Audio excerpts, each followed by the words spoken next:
everyone, this is Selena Kraus and welcome to another Hero Arts card video. For today's card, I'm using the new May 2022 My Monthly Hero kit. So let's get started. The kit comes with a cover fancy die along with 6 additional fancy dies. Comes with a 4x6 sentiment stamp set and a background cling stamp. So let's get started. I will start by die cutting that cover plate 3 times using Deluxe smooth white cardstock. So I'll position that, center it onto the A2 panel and die cut it 3 times. By magic of YouTube, I have everything die cut here. Just remove all the extra parts from the middle. Also the doors, the handles for the drawers, they come out. So I put those aside and I'm coloring them with silver gel pen, and then we'll put them back into the drawers. Okay, once I have all those colored, I'll put those aside to dry because I don't want to smear that silver gel pen, and I will move on to coloring, adding details to the kitchen. So I'm using here post-it tape. You can use anything that you have handy to mask to make sure that you don't go over the lines, so you have nice and kind of more straight lines when you're coloring. I'm adding silver details to the oven and the stove, and I'm using my heat tool to dry that silver gel pen so I don't accidentally smear it. So there you saw me, I chopped off the fruit ball that's part of the cover die. I didn't want to use it, so I just cut it off, making sure that I have a straight line. Now I'm using the same method to add color to the shelves. I'm using post-it tape. You can use either washi tape, you can use printer tape, paper, masking tape, or just plain cardstock. I'm using this to make sure that I have straight line there on the edge, so we have that nice white outline around the entire kitchen. So I'm adding tape on back of those drawers. Now that the handles are dry, I'm adding those in place. So that tape will make sure that those stay in place. I'm moving on to the coloring the flower. I'm using combination of alcohol markers and pencils. The pencils will give me more defined lines. So you can use any coloring medium of your choice. I would just recommend, if you decide to go with watercolors, to use a watercolor paper to die cut the cover die. Now I decided for the base of the kitchen to be white, so it's not like very white. I wanted to have some shadows, so I'm adding some very pale warm gray colors around the drawers and around the stove. This will make that kitchen pop up a little bit. I'm just adding color onto the legs of the stove.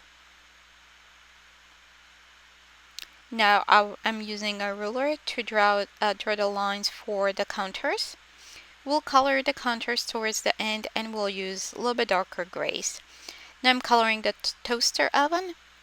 Well, not the oven, toaster oven, it's just the toaster. I'm using combination of purples. And I will also add accents using that silver gel pen.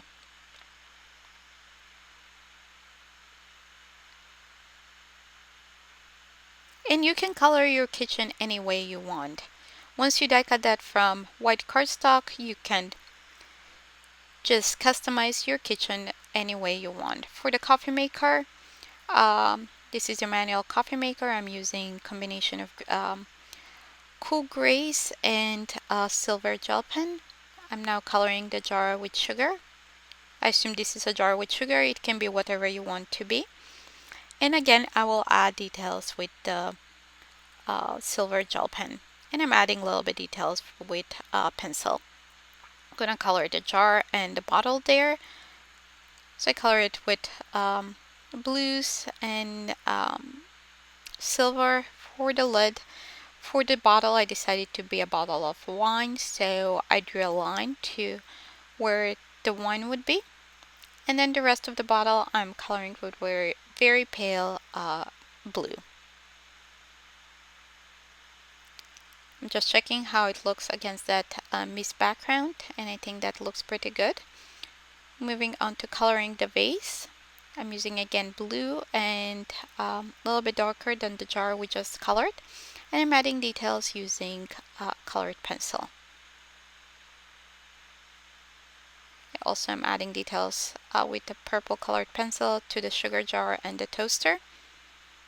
I'm gonna color the black pepper grinder, and I decided to be wooden, so I'm coloring with browns and adding details using dark brown pencil and also silver gel pen. Let's color the vent. I think this is called aspirator. I apologize if I'm not saying the correct name. So I made a little mistake there. I went over the line, so I used white gel pen to correct that. Now let's color the last two elements. I drew a line with a pencil between those two jars and then colored with gray. Now I'm adding color to the counters, and that will finish coloring. With this, we'll finish coloring our kitchen. Also, I'm adding little details using pencil. So let's stamp that background onto our mist panel. I'm using clear embossing and watermark ink. I'll stamp it a few times to make sure that I have nice impression. And I will be using the white satin embossing powder to emboss that background. The satin embossing powder takes the color of the background paper that you're using and turns it into a little bit of metallic or shimmery look. So I wanted those lines, like the break lines, to be lighter, so I'm ink blending pool and soft pull ink, and you can see how those embossed lines are standing out and look lighter. I'm using towel to wipe off the excess ink from the top of the embossing.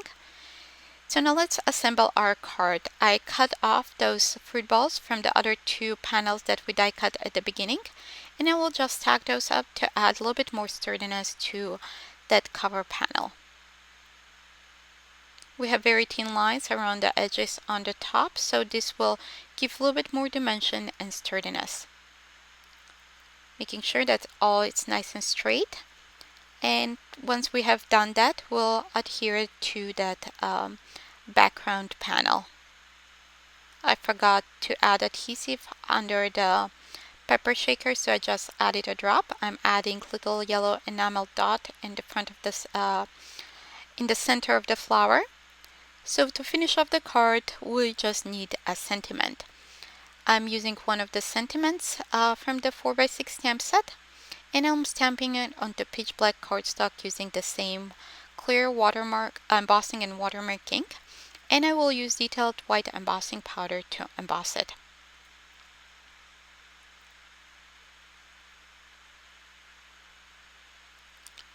Okay, now we need to cut that out. You can use directly your paper trimmer. I'm using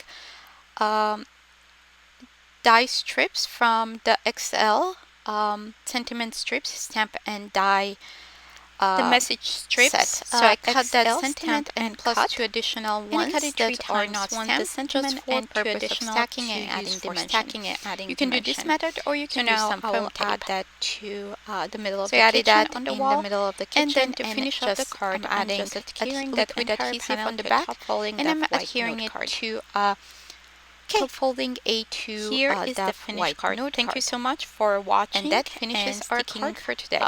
Thank you so much for watching this video, and if you like this video, give us a thumbs up. Also subscribe to our YouTube channel and visit our blog for more ideas and inspiration. Thanks for watching. Bye.